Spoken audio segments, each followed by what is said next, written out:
ธรรมะในเช้าวันศุกร์ที่31เดือน10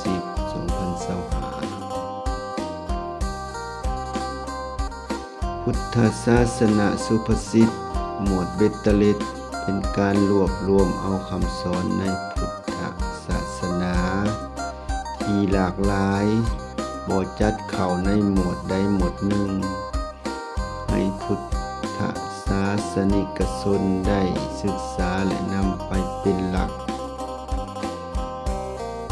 ในการดำรงชีวิตให้ถูกต้องดีงามตามหลักศีลธรรมอันดีคนรู้จักขนบธรรมเนียมยอมยำเกรงผู้เฒ่าผู้แก่ในศาสตร์นี้ก็มีผู้สรรเสริญศาสนาก็ไปดีบาลีว่าเยวุฒธมะปัจจายันตินาราธรรมัสสะโกวิทาทิเถธัมเมจาอสังสาสัมปรายโยจาสุขติการมีความเคารพยำเกรงต่อผู้เฒ่าผู้แก่นั้นถือเป็นขนบธรรมเนียมที่ดีที่วิญญูชนทั้งหลายยึดถือปฏิบัติสืบต่อกันมาเมื่อเฮารู้จักและเข้าใจขนบธรรมเนียมประเพณีเฮาจะรู้สึกยำเกรงและเคารพผู้เฒ่าผู้แก่มันเป็นการแสดงออกถึงความนับถือและให้คุณค่ากับประสบการณ์และความรู้ของผู้เฒ่าผู้แก่ในสังคมในฐานะที่ทานเป็นผู้เกิดก่อนอาบน้ำร้อนมาก่อนมีความรู้และประสบการณ์ในชีวิตมาก่อนเฮาและหลายกว่าเฮา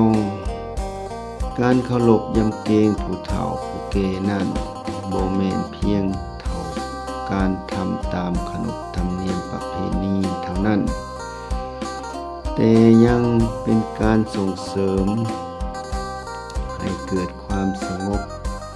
เรียบร้อยและความสมานฉันท์ในชุมชนเมื่อคนในสังคมมีความเคารพต่อกันผู้น้อยเคารพยำเกรงผู้ใหญ่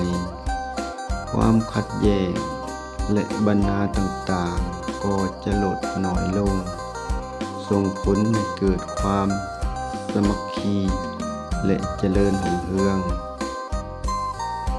บุคคลผู้มีความเคารพยำเกรงในผู้เฒ่าผู้แก่ย่อมเป็นที่ยกย่องสรรเสริญจากคนทั้งหลายในฐานะที่เป็นผู้รู้จักขนบธรรมเนียมและมีความอ่อนน้อมถ่อมตนบ่เย่อหยิ่งจองหองบ่ยกตนข่มทานรู้จักผู้น้อยผู้ใหญ่นอกจากนี้การมีความเคารพต่อผู้เฒ่าผู้แก่ยังเป็นสร้างกุศลให้เกิดขึ้นกับตัวเฮาเอง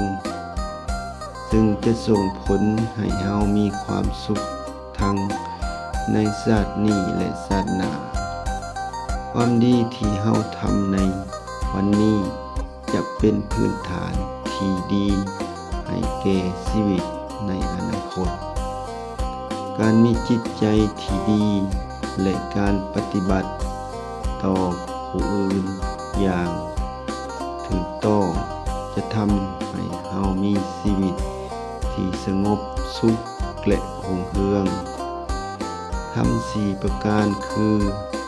อายุวันนะสุขะพละย่อมเจริญแก่บุคคลผู้มี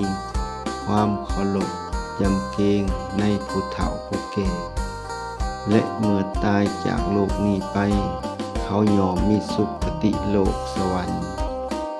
เป็นที่ไปในเบื้องหน้าเจริญพร